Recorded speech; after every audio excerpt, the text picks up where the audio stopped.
Vou começar me apresentando. Eu sou a Júlia Zingoni, faço parte do IFL, tá? Além de associada, faço parte também da equipe de comunicação, sou gerente do grupo e a gente está muito animado com essa tarde de hoje. Vamos entrando.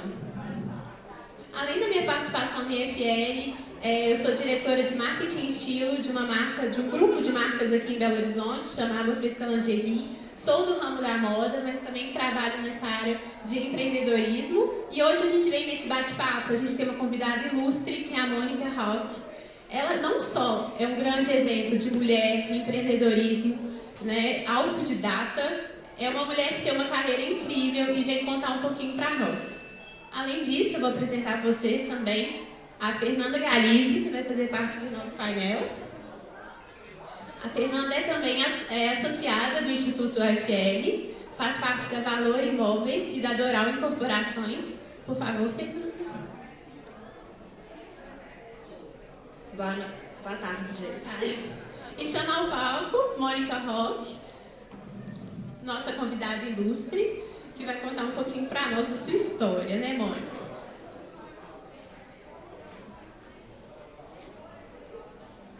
Recrutamento e seleção inteligente, desenvolvimento e retenção de talentos. Tudo que o seu RH precisa para criar um time de alta performance e reduzir custos em um só lugar. A Solids é uma plataforma completa de gestão de talentos com People Analytics e gestão comportamental. Transforme o seu RH com a Solids. Então, gente, aqui hoje a gente vai trabalhar no modelo de bate-papo, tá? E eu vou começar com a minha primeira pergunta para a Mônica. Mônica, primeiramente queria agradecer, né? Hoje a gente sabe que o nosso principal ativo, o melhor que a gente pode dar para o outro é o nosso tempo. Então, primeiro eu quero agradecer a presença de vocês aqui e principalmente a sua, Mônica. A Mônica, que é para nós um grande exemplo de liderança feminina, né? Ela foi cofundadora de uma das maiores empresas de software de gestão e RH do Brasil, né, Mônica? E eu queria que você contasse um pouquinho pra gente da sua trajetória profissional, como que surgiu, que hoje serve como inspiração para muitas mulheres e empreendedores no Brasil. Obrigada, gente, pelo convite. Boa tarde, pessoal. Bom, hoje a Solids, né, ela desenvolve tecnologia para gestão de pessoas. Então, o que a gente faz é ajudar o RH a cuidar das pessoas que estão nas empresas, né? Eu comecei trabalhando com tecnologia, não é a minha primeira experiência profissional. Antes eu tinha uma empresa de tecnologia para agronegócio, né? E aí, para o pessoal que está começando, né, e eu estou feliz de ver a galera que é menor aprendiz, muito legal ter vocês aqui. E olha só, eu comecei minha carreira, assim, primeiro eu sou formada em História e nunca dei aula, assim, nunca fui professora. E aí eu montei uma empresa de tecnologia para agronegócio e nunca fui fazendeira. E agora eu tenho uma empresa de tecnologia para gestão de pessoas e nunca trabalhei no RH, né? Para a gente entender que às vezes a jornada da nossa carreira nem sempre ela é linear, né? E às vezes as melhores oportunidades que a gente tem na vida, elas não são tão óbvias e tão diretas assim quanto a gente pensa, né? Mas é um prazer, assim, a gente começou a desenvolver, né, a Solids, ela traz gestão de pessoas, né, traz tecnologia para gestão de pessoas, e nós começamos por uma questão muito simples. Ninguém estava fazendo nada pelas pequenas e médias empresas, pelo RH das pequenas e médias empresas. Então, a minha trajetória, né, com a Solids, ela começa de uma oportunidade, né? Porque muitas vezes o RH ele não tinha, né? Agora ele está Solids, mas antes ele não tinha tecnologia disponível e a gente percebia que todas as empresas estavam passando por um processo de automação muito grande. Então, o financeiro, o marketing, todo mundo estava sendo automatizado, menos o RH. E aí a gente focou exatamente nessa oportunidade. Muito bacana, Mônica. E você falou agora, né, que você foi formada em História, uma área assim, que não tem nada a ver com o que você mexe hoje, e com essa área de empreendedorismo. E você sempre teve essa vontade de empreender, ou foi realmente, você viu a oportunidade, essa falha no RH que você citou, ou não? Você sempre quis realmente empreender, e quais que foram as dificuldades que você viu nesse caminho?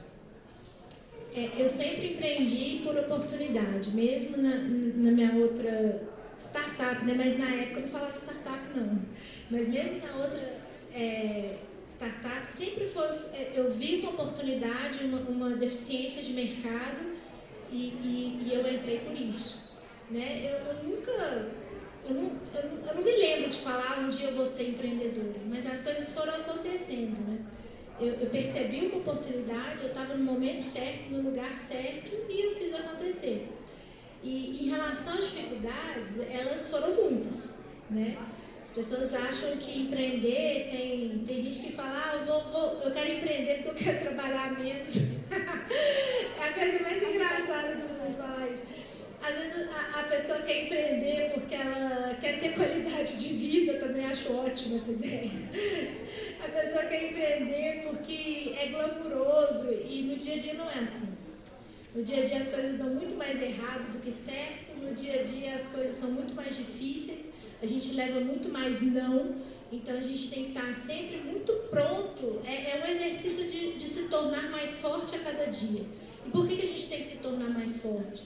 Porque as pessoas vão falar não pra gente o tempo todo, as coisas dão mais errado do que certo, né? E a gente mais falha do que acerta, e o sucesso está exatamente em levar porrada todo dia e continuar de pé, né? Então, dificuldades do empreendedorismo, eu não sei, porque o empreender, parte do trabalho do empreendedor é lidar com dificuldade. E se o empreendedor não está lidando com dificuldades, se o empreendedor não está sofrendo, de duas uma, ele não está alcançando todo o mercado que ele poderia alcançar, né? Ou ele não está empreendendo, né? Mas a dificuldade, ela é o material de trabalho do empreendedor e é assim mesmo que funciona. Agora eu vou fazer uma pergunta bem legal. Quantas mulheres a gente tem aí na plateia?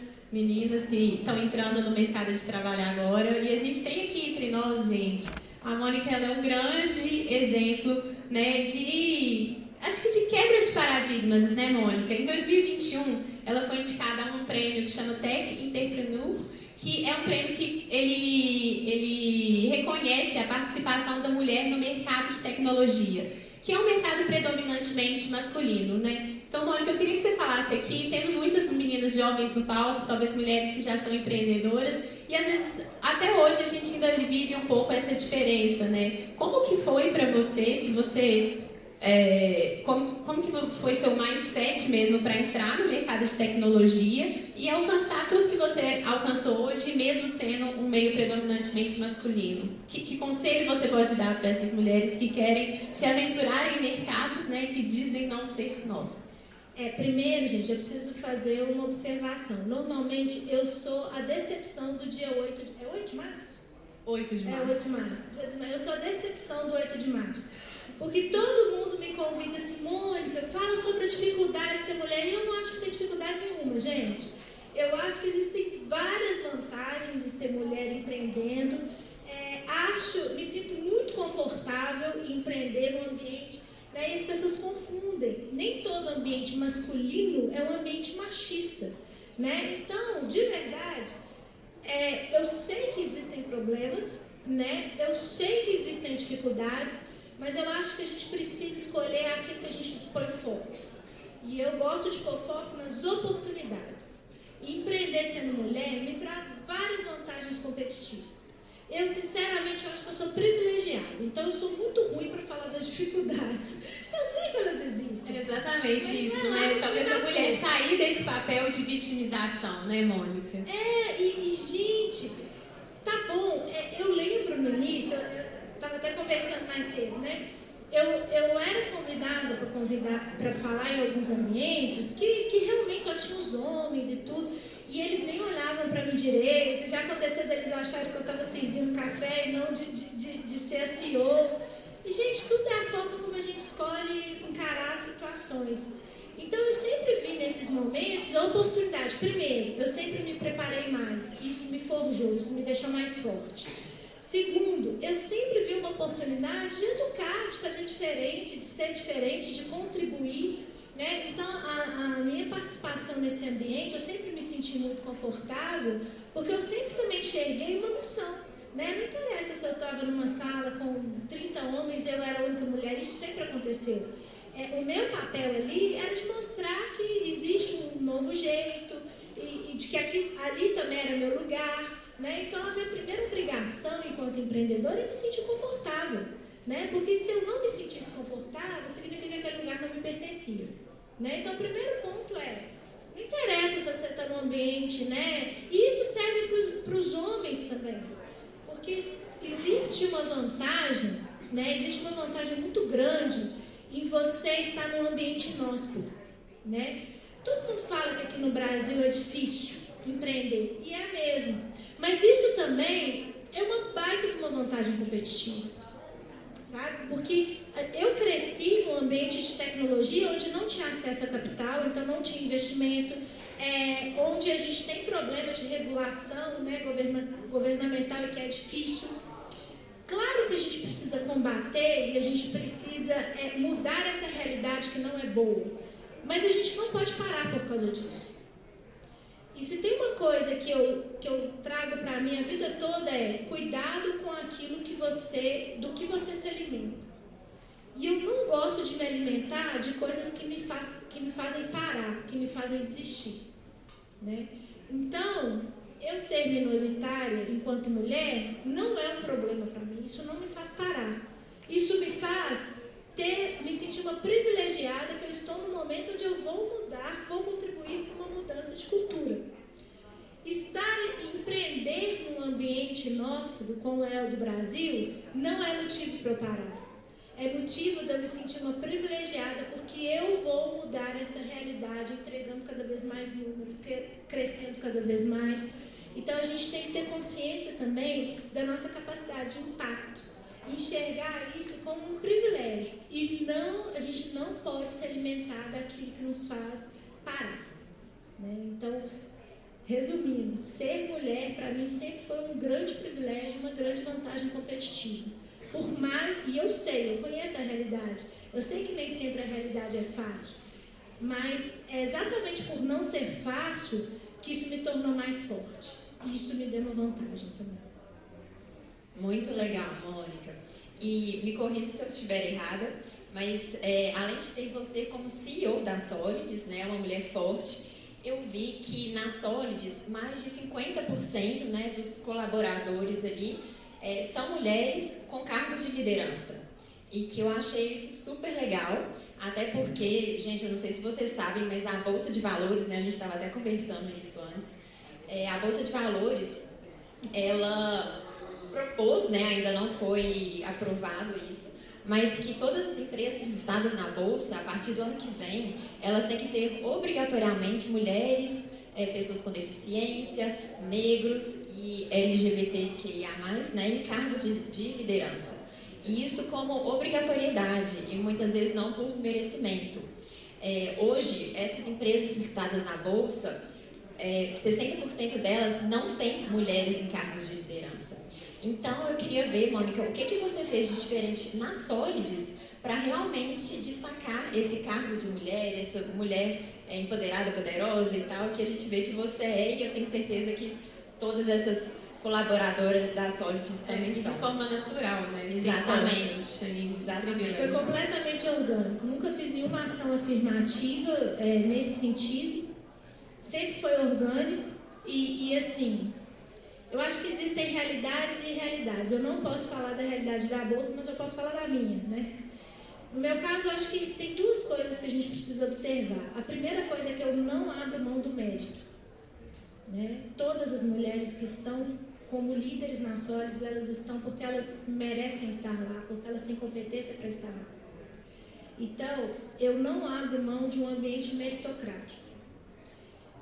Mas eu também não abro mão de ter uma sensibilidade em relação às necessidades, que não são só necessidades das mulheres, mas são necessidades humanas. Então, a Solids é um lugar onde as mulheres podem, por exemplo, desenvolver a sua carreira e exercer a sua maternidade.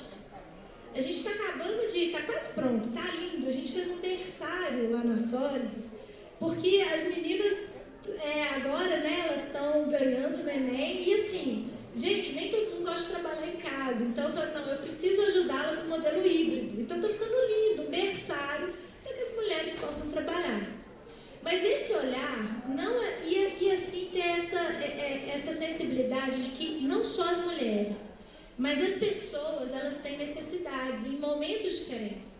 Quantas vezes os homens estavam perto, assim, sabe aquele momento que você está quase graduando, tudo? Cara, é um momento que termina TCC, então é um momento que você, como gestora, tem que dar flexibilidade para a pessoa terminar a sua graduação ou para fazer sua pós-graduação, né? Tem momentos, uma mulher que vai ter filhos, ela precisa de ter um olhar diferenciado. Então, seja para homens, seja para mulheres e para N realidades humanas, né? Então, a gente procura muito estar sensível às realidades humanas e viabilizar, né? Não só para mulheres, mas para todos esse momento. E muitas vezes a gente encontra desafios que são desafios sociais. Tem pessoas lá na Sólides que vieram de ambiente de vulnerabilidade social que várias vezes precisaram de uma gestão diferenciada. Então, o nosso foco na Sólides é sempre o indivíduo, as necessidades individuais. E o que a gente sabe é que muitas vezes a necessidade individual de uma mulher, em algum momento da vida dela, é ter uma flexibilidade, por exemplo, para exercer a maternidade, né? Ou para ela poder fazer escolhas. Então, o que a gente faz é simples, é apoiar as pessoas no momento de vida delas. E isso sempre foi suficiente, né? Uma coisa que o pessoal fala bastante. E a gente tem muito depoimento de mulheres que tinham medo, né? Que tem que ficar fazendo conta. Quando eu vou avisar para a empresa que eu estou grávida? Né? Isso acontece muito. Esses dias eu estava lá na Sólides e lá, assim, todo cliente novo que chega, a gente toca um sininho. E aí é uma barulheira, é uma festa. Aí esses dias eu cheguei lá, tava um sino, mas não era um sino, só uma barulheira, parecendo assim, sabe o Galo quando ganhou o campeonato? Tava parecendo isso, eu fui ver o que era, olha que legal. Tinha um resultado positivo de uma gravidez e todo mundo comemorando, e eu fui lá comemorar, e os líderes comemorando. Puxa vida, a Sólides é um lugar, não só que a mulher não precisa, não só ela não tem que ficar com medo de contar, como ela sabe que a hora que ela fala que ela está grávida, é uma festa, é uma bênção. E eu falei, gente, filho é bênção, né? Filho é bênção. Eu falo, nenhum fracasso, nenhum sucesso vale o fracasso da família, cuida da sua família, sabe? E esse tipo de valor, esse tipo de realidade é que faz com que a gente crie um ambiente saudável para todos os seres humanos, né? Então, esse é um ponto muito importante para a gente. Com certeza, esse relacionamento que eu acho que faz a empresa crescer ainda mais, né? E as pessoas valorizarem e gostarem de trabalhar lá. E eu vi que esse ano, né, vocês receberam um aporte financeiro. Foi o maior aporte, gente, de uma HR Tech, né, da América Latina. E foi 530 milhões, então foi um valor, assim, espetacular. Vocês estão de parabéns. E a Sólides, ela nasceu lá em 2010. Né? E como que vocês, quando vocês fundaram a Sólides, vocês planejavam já em algum momento receber um aporte ou falaram, vamos crescendo de pouquinho em pouquinho, ou então pensavam que precisariam desse aporte antes e retardaram isso? Como é que foi? A Sólides, ela nasceu em 2010, mas a Sólides, como ela existe hoje, ela nasceu em 2015. O que aconteceu? A gente nasce em 2010 entregando mapeamento comportamental. Em 2013, ou 2014, eu nem lembro direito, a gente tomou uma série de decisões erradas onde a gente praticamente quebrou. E aí aquele momento lindo do empreendedorismo, onde você tem que mandar todo mundo embora, onde você fica 6 meses sem receber um centavo, sabe? Então... as pessoas não contam, né? Não, ninguém conta não, por isso que eu gosto de falar. E foram dias que eu parava o carro um quarteirão antes, né, do escritório, ficava lá na Pampulha na época, chorava igual o menino pequeno, porque eu tinha uma filha pequena. E eu chorava, não tinha ideia do que eu ia fazer. Aí eu passava maquiagem assim, ia toda assim, vambora galera, vai dar certo, pura falsidade, não tinha a menor noção de que ia dar certo. Mas foi um momento muito difícil, mas nesse momento, nesse intervalo, eu lembro direitinho que eu tomei uma decisão. Né, que eu acho que é uma decisão que faz sentido. A Sólides, ela era pequena, E eu estava sofrendo muito, foi muito difícil. E aí, sabe aquela frase do Jorge Paulo Lema que sonhar grande e sonhar pequeno dá o mesmo trabalho? Isso é verdade, né? Quando você empreende, você abre mão, muitas vezes, de uma parte da sua vida social, da sua parte da sua vida familiar. Existem sacrifícios. Você abre mão, muitas vezes, da sua saúde, né? Existe uma conta que precisa ser paga. As coisas não vêm de graça e elas não são simples. E naquele momento eu estava pagando todas as contas porque estava dando tudo errado. E naquele momento eu falei que se fosse para eu continuar empreendendo, e aí legal que nos meus piores dias dessa fase eu nunca entreguei um currículo. Foi aí que eu entendi que eu queria ser empreendedora. Porque me passava tudo pela cabeça, menos entregar um currículo. E nessa hora eu falei, não, eu vou crescer. E eu não aceito um crescimento medíocre. E aí eu saio daquela fase montando um plano de 5 anos, onde eu triplicaria no ano, triplicaria no outro e dobraria 3 anos seguintes, né? Então, e foi uma coisa louca, que a gente fez isso sem investidor. Porque o ano era 2015, tinha uma crise, não sei se vocês lembram, 2015 veio uma crise, a gente ligava para o RH tinha sido demitido, então não tinha como. Mas em 2015 eu montei um plano de 5 anos de crescimento agressivo, onde eu mudei produto, onde eu mudei toda a máquina de vendas da Solids. É por isso que eu falo que a Solids, do jeito que ela existe hoje, ela nasceu em 2015. Onde eu mudei marketing, produto, precificação, comecei do zero. Só que meu custo fixo não era zero. E aí, nesse momento, a gente falava com os investidores, lá em 2015, eu só tinha um plano, eu vou crescer 300%. Aí os investidores olhavam e falavam assim, que legal! E ninguém colocou dinheiro porque não tinha nenhuma evidência de que aquilo podia dar certo. No meio de uma crise econômica, o produto não estava pronto. Eu falei que eu ia ter venda recorrente, ia ser SaaS, não tinha SaaS na época. Parecia coisa de doido, e era conversa de doido. Só que a gente cumpriu o plano, né? Então, os primeiros anos desse plano, a gente fez sem capital. E aí, por isso que eu falo, gente, que às vezes a privação, ela traz algumas oportunidades pra gente. Porque a gente conseguiu desenvolver um plano mega ambicioso, mega agressivo, sem capital. E isso ajudou a não diluir muito cedo, né? Então, em 2019, que a gente já estava lá no nosso 3º ano do plano, o investidor que nos conheceu lá atrás falou, deixa eu acompanhar. E viu que a gente estava executando exatamente o que a gente falou que teria executado 3 anos atrás, né? E aí foi a DGF, que foi nosso primeiro investidor, né? Quando veio, então, esse segundo aporte agora, ele veio porque o fundo viu a nossa tese, acreditou na nossa tese e viu a nossa capacidade de entregar aquilo que a gente falou que ia fazer, né? Porque esse é o grande segredo. Mas eu acho que todo empreendedor, ele tem que ter um plano A e um plano B, né? Então, um dia antes da captação, eu já tenho quase certeza, tudo assinado, eu tinha um plano B. Eu sabia como eu levaria a Solids sem o aporte, né? Então, o investidor é extremo. Então, sobre investimento, a questão é, primeiro, investimento não pode ser métrica de vaidade de empreendedor, né? Muitos empreendedores vão crescer sem investimento. Nem todo negócio precisa de investimento. Segunda coisa, investimento não é um dinheiro barato. Se você não tem uma estratégia, um plano de crescimento agressivo, você não você não tomou a melhor decisão financeira. Então, você tem que ter o fundo certo com a estratégia certa, né? No nosso caso, no nosso primeiro investimento, deu super certo, porque a gente encontrou o parceiro ideal, a gente viu no fundo sócios que agregaram muito no negócio, e a gente conseguiu crescer de forma exponencial, e agora está acontecendo a mesma coisa, porque agora a gente tem um fundo global que conhece estratégias de HR Techs no mundo todo e tem agregado muito valor. Então, o ponto é, você não é obrigado a captar, nem todo negócio vai precisar de captação, mas se for captar, você tem que ter um plano, uma estratégia e você tem que ter o sócio certo que vai te fazer crescer. Nunca captação tem que ser uma meta de vaidade para empreendedor. Nunca. Porque quando você faz uma captação, você está se comprometendo a dar um retorno sobre o investimento.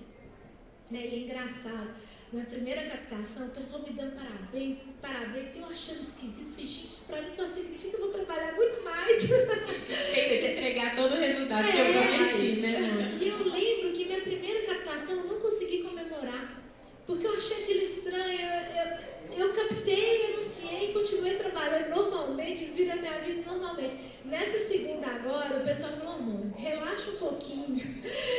Comemora um pouco. Comemora um pouco. Aí eu, tá bom. Aí eu melhorei um pouquinho. Eu lembro que a gente de manhã comunicou pro time e à tarde eu ainda fiz um churrasco para a liderança. Mas de noite estava eu lá trabalhando. Porque é isso, gente. É mais responsabilidade. Você tem que estar pronto, tem que ter consciência. E muitas vezes o empreendedor, ele se pega a algumas métricas de vaidade. Investimento é uma delas e contratação é outra, né? Eu estou crescendo porque eu estou contratando muita gente. Se você não tiver a métrica certa de eficiência sobre contratação de pessoas, você está jogando dinheiro fora, você está queimando dinheiro. Então a gente, como empreendedor, a gente tem que vigiar muito também, não só a cabeça, mas o nosso coração, né? E a gente está sempre no lugar certo e ser o mais pragmático e focado possível.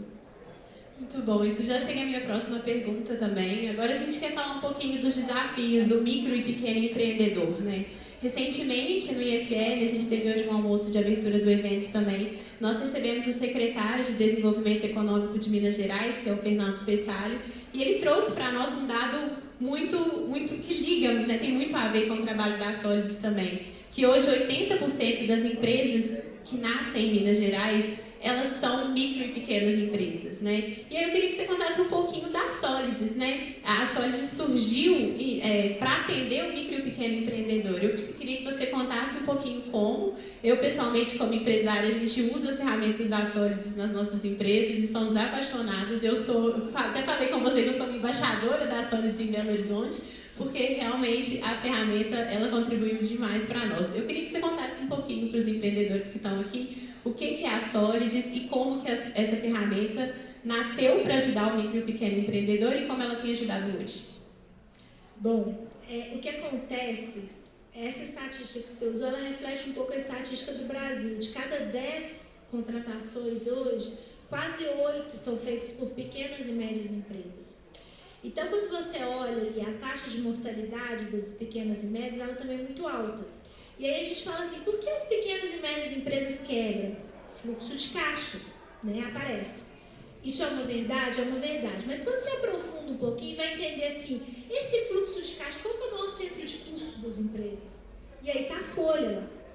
Né? Se você é de serviço, isso fica mais relevante ainda. Folha é um dos maiores centros de custo das empresas. E as pessoas lidam com esse centro de custo de forma absolutamente amadora. Né? As pessoas às vezes se preocupam com a logística, elas se preocupam com a distribuição, mas elas não sabem o que fazer enquanto gestão de pessoas. E a gente entra exatamente isso. O que a gente está fazendo no Brasil todo é entrar nas pequenas e médias empresas que normalmente não têm uma maturidade de RH e mostrar que uma gestão de pessoas bem feita, ela traz resultado. E ela pode ser a diferença entre você abrir e fechar a porta.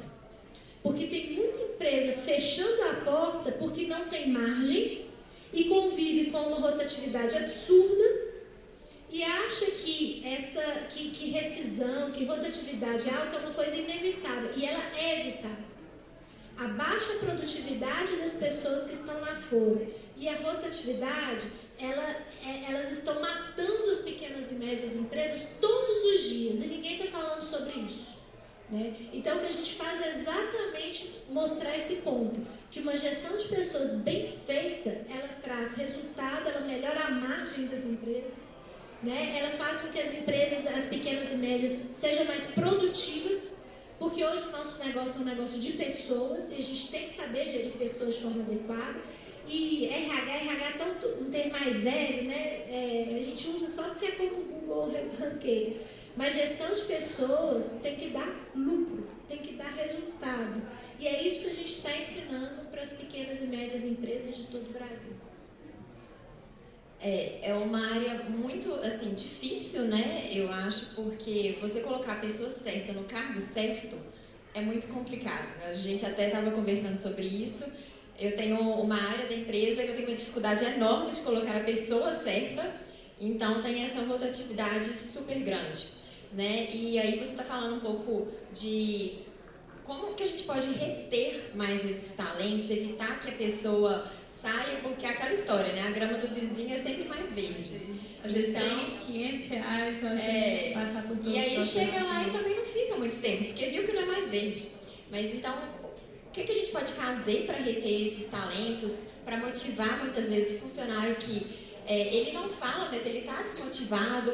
A Solids tem no sistema deles alguma coisa que a gente possa aplicar e ver se os funcionários estão motivados ou não, ele está no cargo errado, como é que funciona isso? Esse é o nosso grande diferencial e é até legal porque a gente é muito focado em pequenas e médias empresas, mas as grandes empresas batem na porta e falam, nossa, eu também preciso disso. Que é exatamente, quando a gente faz o trabalho, a gente não leva em consideração só as hard skills, as habilidades técnicas das pessoas, mas a gente foca muito nas soft skills, que são as habilidades comportamentais. Então, a nossa tecnologia, ela tem uma inteligência onde ela vai mapeando o comportamento das pessoas. E no que a gente mapeia o comportamento, a gente sabe como ela é motivada, como ela reage sob pressão, onde ela trabalha melhor. Então, tudo começa em colocar a pessoa certa no lugar certo, né? Quando você erra lá na contratação, colocando a pessoa certa no lugar errado, você começa com uma sequência, né? Com uma sequência maldita de problemas. Você começa com questão de clima, o clima fica ruim, a produtividade vai lá embaixo, as pessoas adoecem e começam, né, começa a subir muito o absenteísmo. Isso acaba afetando outras pessoas que estão bem ali também, né? Afeta todo mundo. A pessoa no lugar errado, ela não só causa problema para si, mas ela causa para o ambiente, para o setor inteiro. Então, colocar a pessoa certa no lugar certo é a grande premissa que a gente precisa seguir, porque isso vai evitar um efeito, uma cadeia negativa, sabe? Então, colocar a pessoa certa no lugar certo faz toda a diferença. Então, assim, para mim esse é o primeiro conselho. Coloca a pessoa certa no lugar certo, mapeie o comportamento das pessoas e faça a gestão de pessoas focada no comportamental. Porque quando a gente, aquela frase, a gente contrata as pessoas pelo currículo, mas a gente demite pelo comportamento, né? As pessoas saem por causa do comportamento, não por causa do currículo. Então, se você vai na causa raiz, e de cada 10 demissões, quase 8 estão ligadas ao comportamento, se você vai na causa raiz, que é a causa comportamental, você evita vários problemas lá na frente. Com certeza. E, eu não sei se você tinha alguma outra pergunta, Júlia, mas só para seguir essa mesma linha. E os funcionários que muitas vezes a gente vê que estão acomodados um pouco, existe um percentual que seja ideal, às vezes, desse turnover, para a gente dar uma reformulada na empresa, manter as pessoas boas, mas realocar uns aos outros e que a gente não tenha um prejuízo muito grande com isso, não impacte tanto no fluxo de caixa, né? A rotatividade, gente, em alguns momentos, ela precisa ser tratada como um instrumento de gestão. Em alguns momentos faz sentido você aumentar a rotatividade para você fazer uma estratégia de mudança de gestão para você conseguir aumentar a produtividade. O que é ruim é quando você não controla isso. Então, o número da rotatividade ele vai depender muito da natureza do mercado onde você está e o quão você está controlando essa rotatividade. Porque aquela rotatividade que você controla, você melhora o seu resultado. Mas, infelizmente, a maioria da rotatividade você não controla. Então, é essa que você precisa evitar, né? E aí, como que você evita isso? Colocando a pessoa certa no lugar certo, tendo também um bom sistema de remuneração, porque as pesquisas falam, né, que não é por salário que as pessoas têm. Gente, vamos parar de romantizar as coisas. Pé no chão, dinheiro importa sim. E as pessoas não vivem de vento. Ninguém paga boleto com propósito. Então, é dinheiro. Então, não é só dinheiro, mas dinheiro conta. Então, se você está pagando muito abaixo do mercado, as pessoas vão sair. E elas vão sair porque elas têm conta para pagar. É bem simples isso. Óbvio que tem algumas populações, tem os menores aprendizes, tem os estagiários, eles ainda talvez não tenham boleto para pagar. Esses podem ficar e é o momento de ficar, porque aprendizado, pelo crescimento. Mas se a sua população já é uma população acima de 30 anos, pessoas que têm conta para pagar, você precisa ter um sistema de compensation eficiente, senão você vai perder gente. Não, então você tem que ter um RH que está atento ao mercado e que tem que perceber se você está pagando dentro e quem são seus competidores. A gente acha que concorrência é só concorrência de produto ou de serviço que oferece. Não, existem competidores do seu time. Quem são as pessoas que estão levando o seu time? Então tem que ter, igual você faz no marketing, estratégia de mapear o concorrente, você tem concorrente também em gestão de pessoas. Então você precisa fazer esse mapeamento e entender por que eles estão levando. Como eu estou vulnerável? Por que eu estou vulnerável? E aí entra muita pesquisa demissional. Nunca deixe uma pessoa ir embora sem fazer uma boa pesquisa demissional, para você aprender exatamente por que as pessoas estão saindo. E aí é igual um muro, né? Quando você cria um muro de defesa, se você deixa brechas, né? Igual na era medieval, se você cria buraco, o inimigo entra. Então você tem que estar o tempo todo fechando as portas e não ficando vulnerável, né? E muitas vezes, quais são as brechas que a gente deixa? É a brecha do salário, é a brecha da cultura, que é uma cultura ruim, é a brecha da falta de clareza e comunicação, é a brecha da liderança que não sabe gerir pessoas como deveria. Então existem várias brechas ali que a gente, como empresa, a gente precisa ficar atento e fechando. Mônica, minha próxima pergunta é para o empreendedor que está aí na cadeira nos assistindo, né? Eu acho que se tem alguém que não conhecia ainda o software da Sólides, ficou muito curioso, né? E acreditando nessa potencialização, né? Da análise dos dados para tomar decisões dentro do RH, que sempre foi um meio muito humano e tradicional, onde não tinham tantas regras e mais um feeling, né? E aí eu queria te perguntar, pedir para você falar um pouquinho do desafio da implementação de um software como a Sólides, que trabalha com dados, com metrificações, em um meio da humanas, né? Como que foi esse desafio de fazer com que os profissionais de RH realmente aderissem, acreditassem numa ferramenta de tecnologia para gerir pessoas? Normalmente o RH, tradicionalmente, ele não era muito adepto à tecnologia, né? E quando a gente começou, ele era até resistente à tecnologia. Mas não há resistência que permaneça quando você está fazendo a coisa certa e você vai fazer uma coisa que vai beneficiar. Então, a nossa grande virada de chave foi apresentar a tecnologia não como uma ameaça, mas como um aliado. Então, e outra coisa que o pessoal preocupava muito, nossa, se eu fizer uma gestão de pessoas automatizada, se eu começar a usar dados, métricas, eu vou ter uma gestão de pessoas mais fria. Isso não é verdade. A gente tem informações no nosso algoritmo que fazem com que as empresas conheçam profundamente quem é o ser humano que está ali trabalhando. Então, a gente tem um algoritmo extremamente humano que faz com que o RH no fim do dia perceba que com a ferramenta ele consegue fazer uma gestão muito mais customizada para esse indivíduo, para os indivíduos que estão trabalhando, ele consegue ganhar muito mais tempo. O RH do Brasil, gente, é o RH sobrecarregado, né? Onde várias coisas são feitas de forma manual, de forma, sabe, é difícil. Então, quando chega uma tecnologia que reduz em mais de 70% o tempo do processo seletivo, que aumenta o índice de acerto e faz com que ele não precise ficar sempre contratando, porque agora ele está contratando certo, a resistência cai, né? Então, o que a gente precisa fazer como empreendedor é realmente mostrar o valor do nosso negócio. Qual que é o impacto que a gente gera? Qual é o verdadeiro valor que a gente entrega? E como no nosso caso a gente entrega redução de rotatividade, a gente entrega aumento de produtividade, contra números não tem argumento. Né? E é legal porque hoje a gente ensina os nossos RHs, né, que usam a ferramenta, a mostrar para os CEOs, para a diretoria, quanto eles estão economizando. E aí não é subjetivo, é quantos milhares de reais são economizados através da ferramenta. Então você quebra essa visão de que a RH não contribui para o negócio para falar, não, peraí, o RH passa a ser o centro do negócio porque ele está ali contribuindo com a minha margem, fazendo com que o meu negócio fique mais saudável e mais rentável.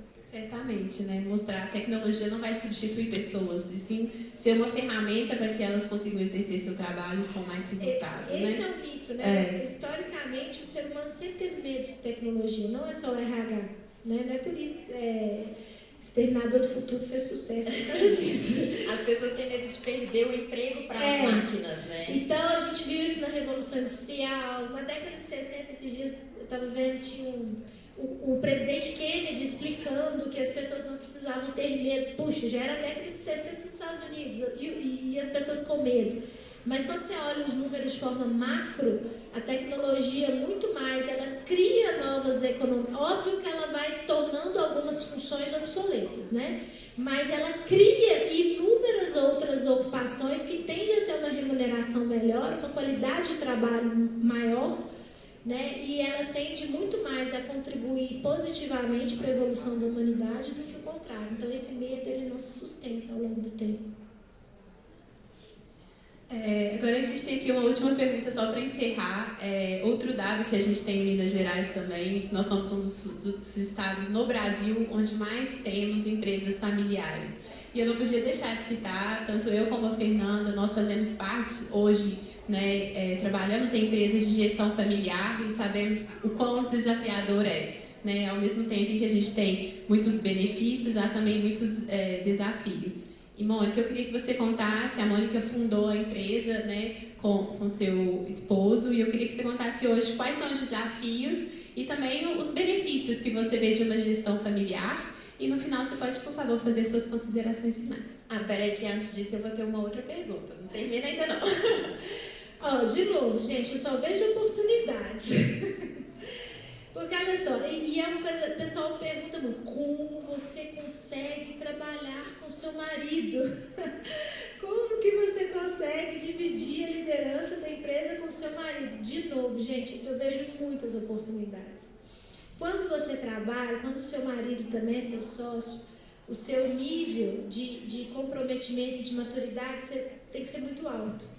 Porque, olha só, tem aquele momento entre os sócios que a gente briga, que a gente está cansado, que a gente quer impor a nossa vontade, que a gente quer fazer do nosso jeito. Se o sócio é alguém que é só seu sócio, você até abre mão, você desiste. Mas no meu caso, gente, se eu queimo com meu sócio, eu queimo com o pai dos meus filhos, eu queimo com o meu namorado e com o meu marido, eu queimo com o meu melhor amigo. Então, isso me força a ter uma maturidade na relação muito maior. E como sempre foi assim, isso me trouxe uma consciência de como você deve tratar seu sócio muito mais forte. A outra vantagem é que eu nunca precisei explicar para o meu marido por que eu estava trabalhando muito. E eu nunca reclamei, por exemplo, meu marido domingo lá, ele estava trabalhando em vez de ficar com as crianças brincando. Eu nunca olhei para aquilo como uma coisa estranha. Eu sempre olhei e falei, está aumentando o valuation, deixa ele lá. Ou seja, a gente sempre esteve no mesmo momento de vida. E essa é uma vantagem. Quantas sociedades acabam porque os sócios estão em momentos diferentes. Um quer desacelerar, o outro quer acelerar. Um quer pôr o pé no freio, outro no acelerador. Quantos relacionamentos acabam por causa disso? E quantas sociedades também acabam por causa disso? A gente não. A gente sempre esteve na mesma energia, né? E a outra grande vantagem é o momento, né? Porque o grande problema é quando tem momentos de acelerar e tem momentos de reduzir, isso é normal.